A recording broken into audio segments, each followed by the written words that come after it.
তো ভাই, আজ তো রোজ ডে, কিন্তু আপনি কি রোজ থিওরি সম্পর্কে জানেন? এই থিওরি বলে ভালোবাসা মানে শুধু ফুলের সুবাসটুকু পছন্দ করা নয়। ভালোবাসা মানে ফুলের সাথে সাথে তার কাঁটাগুলোকেও আপন করে নেওয়া। কারণ প্রতিটি কাঁটা কেবল ব্যথা দেওয়ার জন্য থাকে না। কিছু কাঁটা থাকে সীমানা বা বাউন্ডারিজ বোঝাতে, কিছু থাকে সুরক্ষার জন্য, আর কিছু কাঁটা মনে করিয়ে দেয় যে প্রতিটি সুন্দর জিনিসকে খুব সাবধানে আঁকড়ে রাখতে হয়।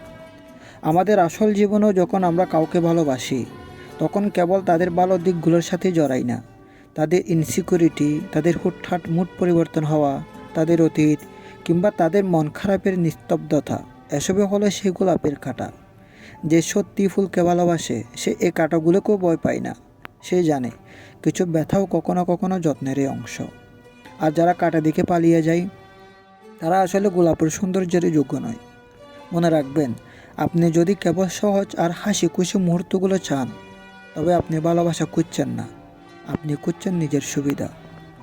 ভালোবাসার মানে এই নয় যে আপনি সব সময় সব কিছু নিখুঁত বা পারফেক্ট পাবেন।